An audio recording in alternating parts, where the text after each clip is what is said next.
अवधूत चिंतन श्री गुरुदेव दत्त. अवधूत चिंतन पुष्प 78. श्री गुरुशरणम अत्रिपुत्रो महातेजा दत्तात्रेयो महामुने तस्य स्मरणमात्रेण सर्वपापै प्रमुच्यते. सप्तर्षींपैकी अत्रि ऋषीच्या बद्दल माहिती आज आपण पाहूया. अत्रि ऋषी हे सप्तऋषींपैकी एक होऊन गेले. अत्रि ऋषींविषयी बरीच माहिती वेद आणि पुराणात मिळते, पण केवळ आपण दत्तगुरूंचे पिता एवढीच माहिती लोकांना सामान्यपणे माहीत आहे. अत्रि हे अत्यंत विद्वान ऋषी होते. कर्दम प्रजापतीची कन्या अनसूया हिच्याबरोबर त्यांचा विवाह झाला होता. अत्रि यांचे तपोबल फार मोठे होते व ते खूप अंतर्ज्ञानी होते. त्यांची विद्वत्ता फार थोर होती. अत्रि ऋषींचे 2 प्रसिद्ध ग्रंथ आहेत, अत्रि संहिता व अत्रि स्मृती. यातील अत्रि संहिता हा ग्रंथ वास्तुशास्त्राचं मार्गदर्शन करणारा अत्यंत चांगला ग्रंथ आहे. या ग्रंथात अत्रि ऋषींनी वास्तुशास्त्रावर फार अनमोल माहिती दिलेली आहे.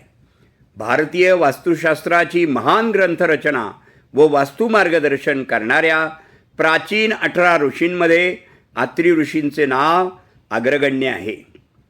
ते स्वतः वास्तुशिल्पी होते. आपल्या अत्रि संहिता ग्रंथामध्ये भारतीय वास्तुशास्त्र विकसित करणारे अनमोल मार्गदर्शन त्यांनी केलेले आहे. अत्रि ऋषींनी लिहिलेल्या या वास्तुग्रंथामध्ये त्यांना गायीचा वास्तूशी संबंध ही माहिती दिलेली आहे. गाय ही वास्तुदोष नष्ट करण्यास किती समर्थ व सक्षम असते हे त्यांनी सिद्ध केलेले आहे. गोमाता ही सर्वश्रेष्ठ आहे. तिची प्रत्येक गोष्ट ही वास्तुदोष समर्थपणे नष्ट करते. गायीची लाळ, शेण, गोमूत्र, दूध या सर्व गोष्टी वास्तुदोष नष्ट करतात असे अत्रि ऋषींचे कथन आहे. यासोबत योग, तप, कर्मपाक, द्रव्यशुद्धी, प्रायश्चित्त या गोष्टीवर त्यांनी अधिकाराने अनेक गोष्टी लिहिलेल्या आहेत. अत्रि ऋषी हे 7 महान ऋषी झाले, त्या सप्तर्षींपैकी एक होते. त्यांचं तपोबल आणि वाक्सिद्धीने ते अजिंक्य ऋषी झाले. अत्रि ऋषी ज्ञानी, थोर वेदसंपन्न होते. ते उगाच नाहीत, त्यांच्यासाठी त्यांनी उग्र तप केलं. सुखदुःखांचा त्याग करून देहभान विसरून त्यांनी ऋष पर्वतावर 100 वर्षे उग्र तप केलं. एका पायावर उभे राहून त्यांनी हे तप केलं होतं. अत्रि ऋषींना वैदिक ऋषी म्हणून सुद्धा ओळखलं जातं. ज्यांना अग्नी, इंद्र आणि हिंदू धर्मातील इतर वैदिक देवतांपैकी असंख्य स्तोत्र लिहिण्याचं श्रेय आहे. अत्रि हे हिंदू परंपरेतील एक सप्तर्षींपैकी एक आहेत आणि ऋग्वेदात सर्वात जास्त उल्लेख केलेला आहे.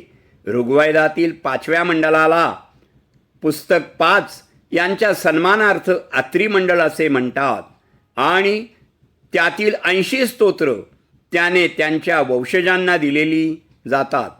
अत्रिचा उल्लेख पुराण आणि रामायण आणि महाभारत काळामध्ये हिंदू महाकाव्यांमध्येही आढळतो. अत्रि हे ब्रह्मदेव देवांचे मानसपुत्र आहेत आणि त्यांची पत्नी अनुसया ही श्रेष्ठ पतिव्रता होती. त्यांची 3 अपत्ये होती, एक दत्तात्रय, दुर्वास आणि चंद्र. अत्रि हे हिंदू पौराणिक कथा आणि वेदांमध्ये उल्लेखलेल्या सप्तर्षींपैकी एक ऋषी आहेत. आपले आराध्य दत्त महाराज यांचे नामस्मरणामध्ये रहा, कल्याण होईल. श्री गुरुदेव दत्त. शुभम भवतु, शुभम भवतु, शुभम भवतु.